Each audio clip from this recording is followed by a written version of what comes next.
Not too many NBA arenas are successfully repurposed these days, but even fewer are left abandoned into decay. In Sacramento, California sits once the long-standing smallest arena in the NBA. A venue that was never intended to last more than a few years ended up lasting a generation and was the focal point of a near decade-long relocation battle. Arco Arena, later known as Sleep Train Arena, became internet famous for its abandoned and liminal state after the Kings moved to the Golden One Center in 2016.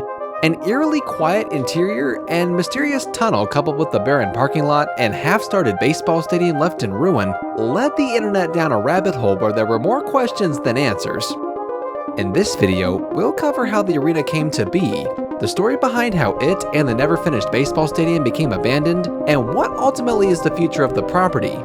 My name is Lee Brees, and this is Modern Ruins, episode 23.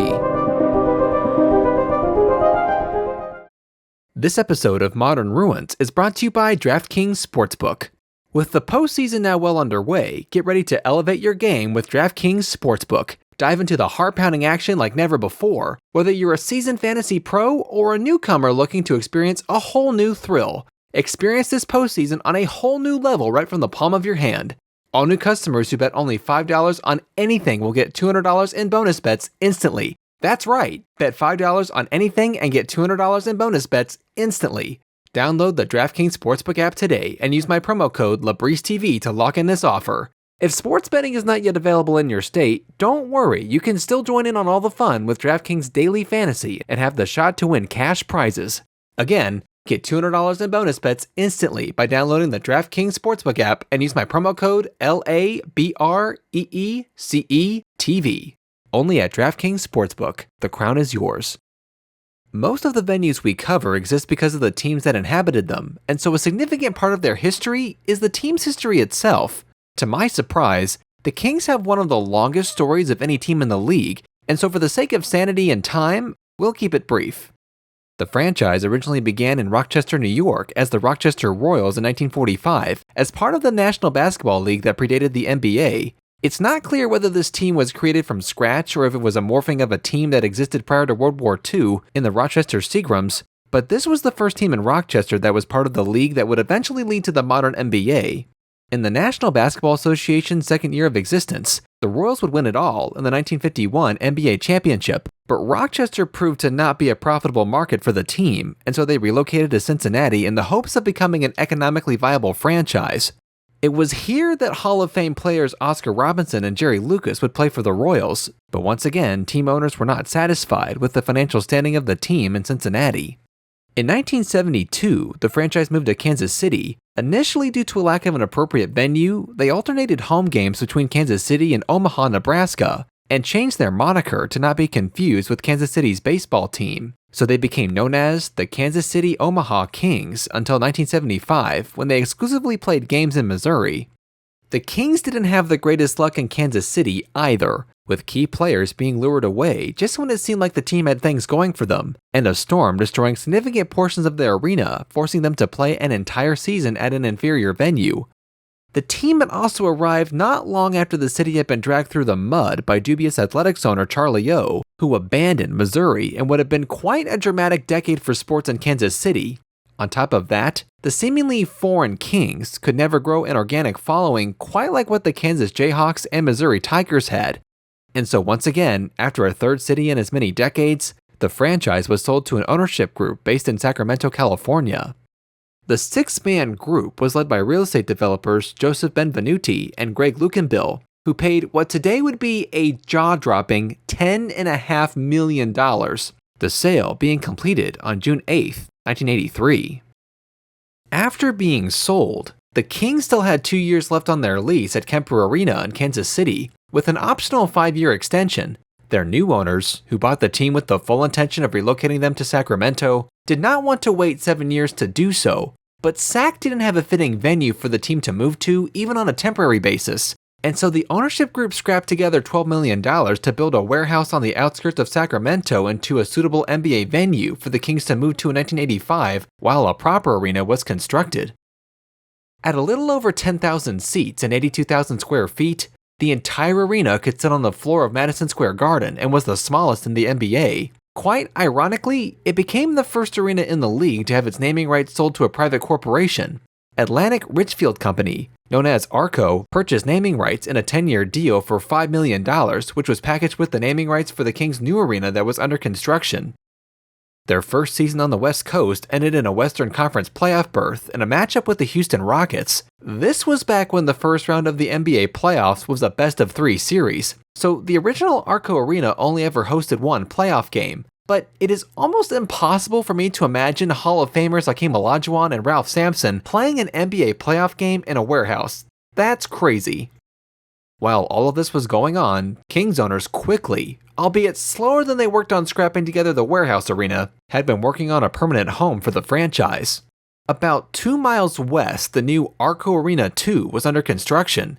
Ground had been broken on September 15, 1986, and construction continued until the beginning of the NBA regular season in 1988. When it was completed, Arco Arena had a capacity of 17,300 fans for basketball, with 30 luxury suites and 412 club seats. Despite the venue being brand new, the Kings maintained their status as having the smallest arena in the NBA. The entire project was privately financed at a total cost of only $40 million. And contradictory to most arena layouts, the ice hockey configuration actually sat perpendicular to the typical basketball setup, as the sideline seating was retractable, while the baseline seating was not. It was quite commendable that Arco Arena included club seating and luxury suites. However, it was constructed as the last arena of its architectural era, as the same year, the Palace of Auburn Hills would open outside Detroit, Michigan, that would set the standard for arena design for the next century and had over 100 luxury suites, 5 times the amount the Kings Arena had. Arco's narrow concourses, cramped locker rooms, small number of amenities and seating capacity, and suburban location all left a lot to be desired, as over half the league's arenas would be replaced in the decade after Arco opened, and only a short period of time would go by before the necessity for replacement became too costly to ignore. After the grand opening on November 8, 1988, it would be another 7 seasons before the Kings would return to the NBA playoffs. Several years later after that, they would go on an 8-year run in the postseason, reaching the Western Conference Finals in 2002, losing to the in-state rival Kobe and Shaq-led Los Angeles Lakers 4-3 in an overtime Game 7 thriller at Arco Arena. Despite the loss, the Kings had secured the 1 seed in the Western Conference and finished the regular season with an NBA best 61-21 record that year.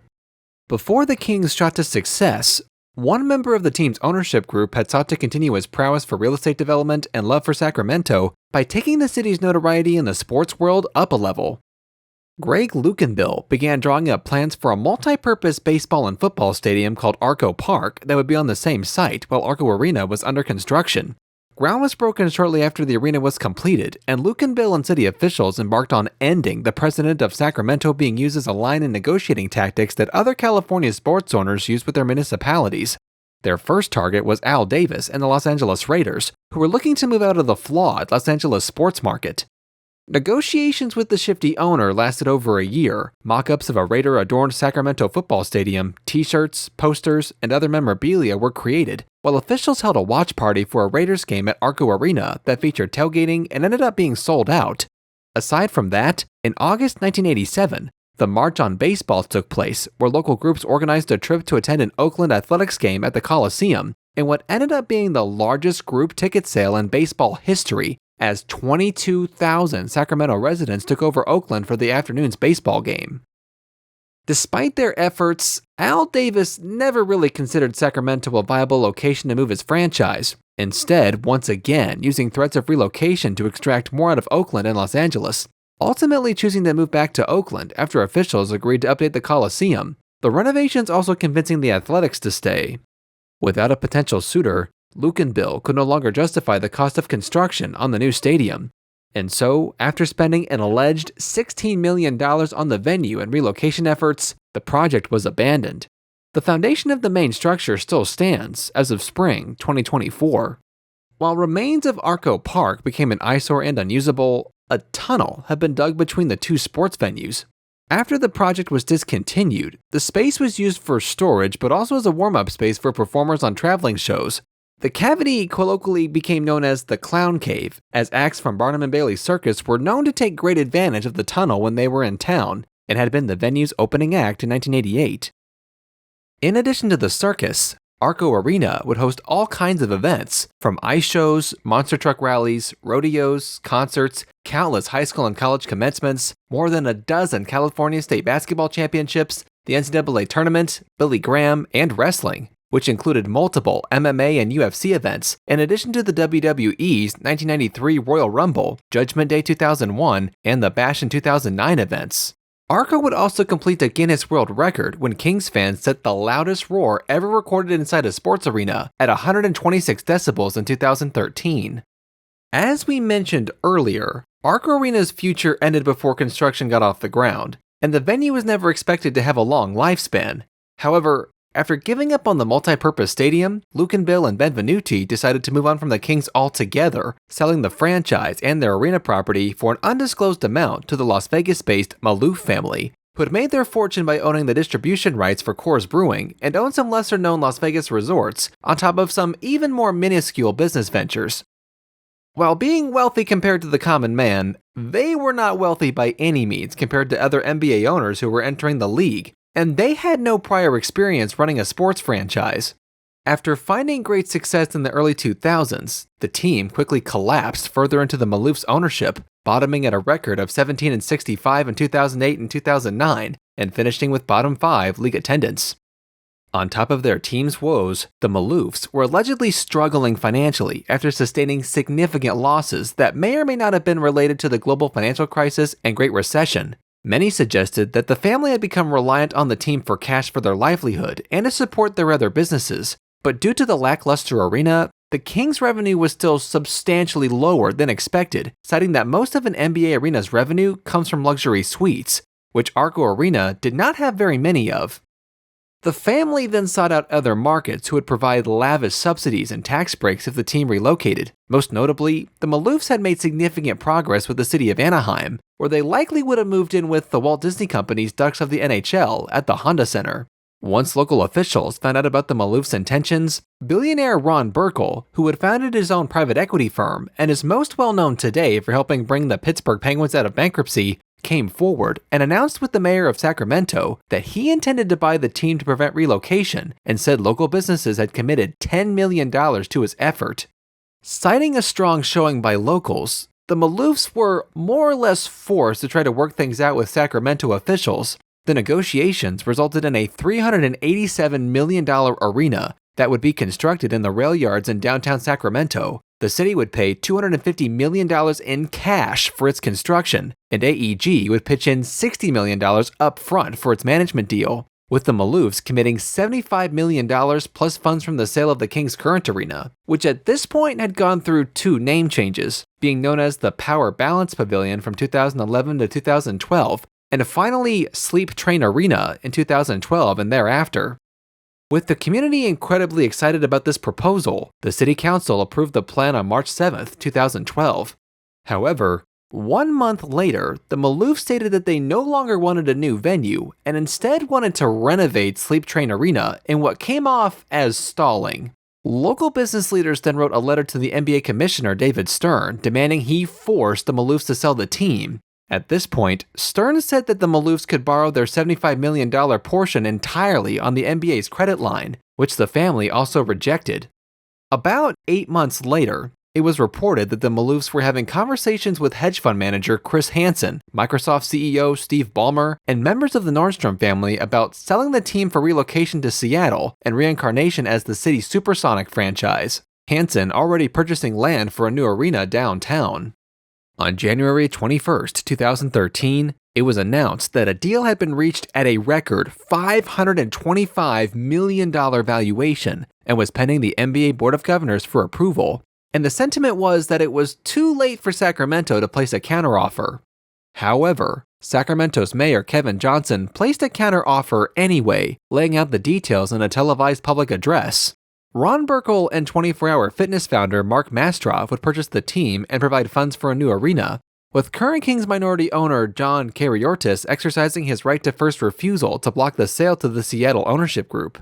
David Stern then stated that Sacramento would have to match Seattle's bid in order for the NBA Board of Governors to even consider it, and it was also at this point that it was discovered that Ron Burkle had a conflict of interest in owning a portion of a sports agency business that represented NBA players, and backed out of the deal before facing any reprimand. This opened the door for Vivek Ranadev, the founder of Tibco Software, who offers cloud computing solutions to enterprise clients, to enter the picture. It was also at this point that the executive chairman of Qualcomm and Paul Jacobs also joined the Sacramento group. Regardless, in prior meetings, the NBA Board of Governors had approved Chris Hansen as a minority stakeholder after the Maloofs publicly stated they would not sell any portions of the team to Ranadev, Mastroff, or Jacobs, Hansen working his way up to 65% ownership. However, this meant nothing to him if the Board of Governors would not approve the relocation to Seattle, and the ownership group upped their offer to $550 million. On April 29, 2013, a subcommittee of the NBA Board of Governors voted 7-0 against relocation to Seattle, which would be their recommendation to the entirety of the Board of Governors, which was made up of all 30 NBA owners. After this defeat, Hansen and the Seattle group upped their bid to $625 million. For perspective, the New Jersey Nets had been sold in 2010 for only $200 million, $425 million less. All 30 NBA owners then met in Dallas to discuss and vote on who would be the new owners of the Sacramento Kings. On the one hand, you had a very rich and passionate ownership group who was destined to bring back a popular and historic franchise that many felt had been wrongly torn apart from their city. On the other hand, you had a group who wasn't quite as rich, but had tremendous support from the community and business leaders who simply wanted their team to stay. And on top of that, the commissioner David Stern was inherently against relocating teams unless absolutely necessary, and he himself had single-handedly blocked the move of the Vancouver Grizzlies to St. Louis. After a debate, NBA Board of Governors voted 22-8 to prevent the team from relocating to Seattle, ending Hansen's, Ballmer's, and Nordstrom's bid, and more or less forcing the Maloofs and Hansen to sell their stakes to the Sacramento group, where Ranadev would act as majority owner. Shortly after the sale was completed, the Kings and the city of Sacramento announced a deal to build a new arena downtown that essentially was the same agreement the Maloofs had made with the city before. The city council quickly reapproved the deal, and groundbreaking took place on October 29, 2014. Nearly 2 years later, the Golden One Center would open on September 30, 2016, with the city of Sacramento renaming the street in the arena's address to David Stern Walk in honor of the commissioner's multi-decade effort to prevent the team from being relocated. The Kings would play their final game at Sleep Train Arena on April 9, 2016, in a 114-112 win over the Oklahoma City Thunder. A fitting final win if you think about it. Rudy Gay would shoot 2 free throws to put the Kings over the top, which would be the final points scored in the arena. Ringling Bros and Barnum and Bailey Circus would close out the venue on September 16th, their performance coming full circle. After that, both the arena and the team's separate practice facility were left idle, and it's unclear what, if any, non-compete clauses were placed on the venue after the Golden One Center opened, as Sleep Train Arena would still host commencements and conferences, but never had any large-scale events. The arena was prepared by public health officials to be converted into a temporary hospital during the COVID-19 pandemic, but it ended up not being needed. Prior to the pandemic, the Sacramento Zoo had expressed interest in the property, but the Kings, who still owned it, then said that they planned to build a multi-use development on the site. However, this never came to fruition. In June 2021, the Kings and the city of Sacramento announced that the entire property would be donated to California North State University, who planned to construct a hospital and medical school. While final plans and demolition permits were being sorted out, the Kings would host a free farewell celebration for fans on March 19, 2022, changing the arena's name back to Arco Arena for the event. Thousands of fans and former team personnel turned out to celebrate the arena and say their goodbyes. It never was the greatest sports venue, but when it's your arena, that doesn't seem to matter much. Demolition began on August 9, 2022, and was completed by October.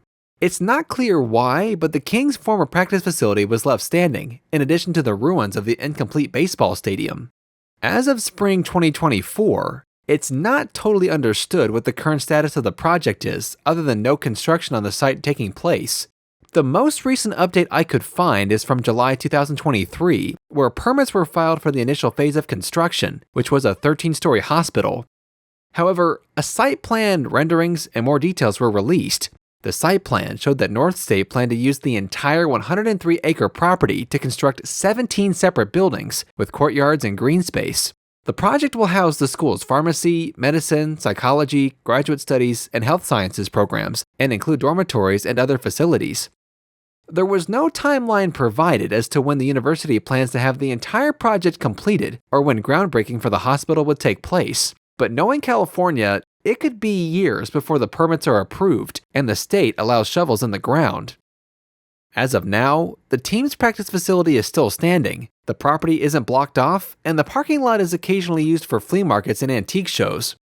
As for the original Arco Arena, referred to historically as Arco 1, it was sold after the Kings moved and converted into an office building that still stands today. While not necessarily the most historic arena we've ever covered, it definitely has a unique story that I'm glad we have the platform to shed light on. I'm somewhat shocked, given the enthusiasm of residents and passion to keep their team, that Sacramento doesn't have more professional sports franchises. But the fact that the city is located so close to the Bay Area is likely prohibitive. Unfortunately for Kings fans, poor ownership took what was a team on the up and up off the map for a decade or more, and the relocation battle had to have been one of the most disrespectful situations in sports, as the Maloofs spent 8 years or so trying to get the team relocated. Fortunately, they only delayed the inevitable downtown arena, and residents got to keep their team. As for the baseball stadium, it does seem a little strange that it's sat in its current state for so long and is yet to be demolished. Obviously it will be soon, but still shocking to have an abandoned project sit next to an active NBA arena for 20 years and have no one bat an eye. For an arena that was never supposed to last as long as it did, it definitely served its purpose. And I know for a fact that no matter what ends up being constructed at the site, residents and diehard Kings fans will never forget the sight of Sleep Train Arena and the memories they created there. And on that note, thank you for watching. Subscribe to LaBrice TV for more Modern Ruins content. And be sure to comment what modern ruin you'd like us to cover next.